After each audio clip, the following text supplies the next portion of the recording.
كلنا بنحب القرنبيط، بس المشكلة دايما في القرمشة. النهاردة قررت اعمل لكم اقوى كفر خارجي للقرنبيط ممكن تجربوه في حياتكم. سامعين صوت القرمشة؟ والطعم كمان يجنن. هنعمله مع بعض بخلطة اقتصادية وبمكونات كلها موجودة في البيت. لونه يجنن ومن غير ما يشرب ولا نقطة زيت. جاهزين؟ لو اول مرة تشوفوني ما تنسوش تشتركوا في القناة لو لسه ما اشتركتوش. يلا بينا نبدأ بقى كده على طول. اول حاجة بقى عندي هجيب القرنبيطة بتاعتي، وانا اشتريها بالشكل ده، تكون مهوية كده معايا، ما تكونش مكبوسة. هبدأ بقى اقطعها زي ما انتوا شايفين. هخلي كل وردة لوحدها، شايفين بالشكل ده. اول بقى ما اخلصه تقطيع خالص هبدأ بقى ان انا اغسله كويس جدا، وبعدين اصفيه من المية بتاعته، ونبدأ بقى نسلقه كده مع بعض على طول. شايفين هو كده كده خلاص خلص معايا. يلا بقى على النار هجيب الحلة بتاعتي احط فيها مية، هنزل عليها بمعلقة صغيرة من الكمون ومعلقة صغيرة من الملح، واسيب المية تغلي معايا. اول بقى ما المية تغلي معايا هنزل بقى عليها بالقرنبيط على طول، طبعا بعد ما غسلته وصفيته. هسيبه بقى يستوي معايا كده خلاص يكون استوى معايا. هبدأ بقى ان انا انشله من المية بتاعته واصفيه كويس، وبعدين نبدأ بقى يلا نجهز الخلطة بتاعتنا كده مع بعض. اول حاجة عندي كوباية من الدقيق، وهنزل عليها كمان بنص كوباية من النشا، وعليهم معلقة صغيرة من البيكنج باودر. وهنا سر القرمشة بقى في البيكنج باودر وفي النشا. هنزل بقى عليهم بالتوابل بتاعتي: بابريكا، كمون، ملح، فلفل اسود، كركم، كزبرة ناشفة.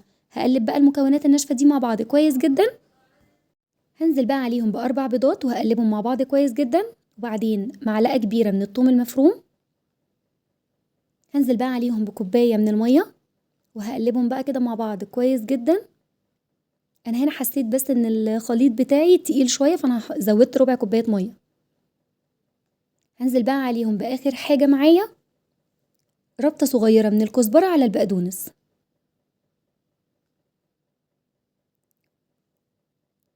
وهنا برضو حسيت ان هو خف مني شوية فهزودها معلقة دقيق.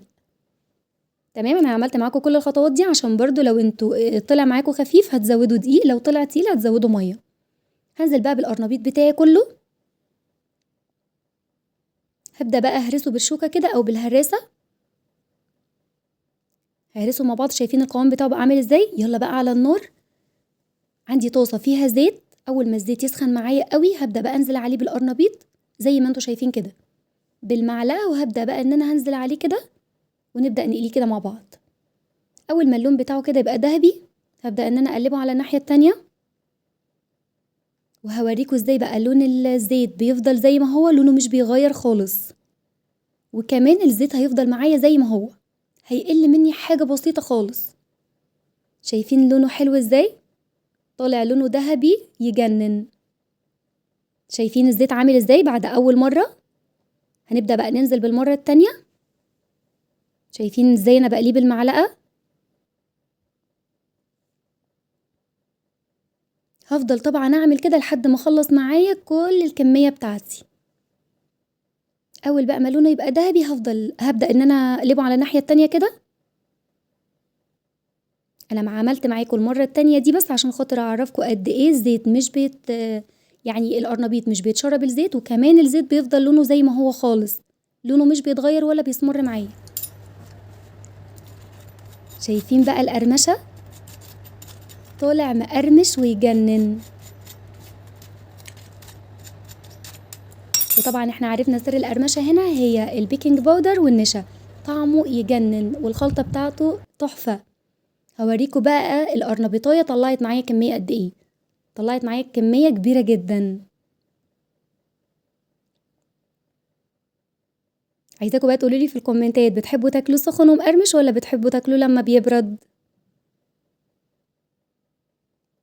يا ريت بقى لو الفيديو عجبكم ما تنسوش تعملوا لايك وشير وتشتركوا في القناة لو لسه ما اشتركتوش، وتصلوا على النبي في الكومنتات.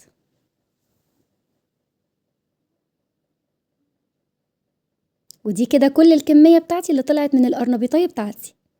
شايفين عمل معايا كمية قد ايه؟ كمية كبيرة جدا. بألف هنا عليكم.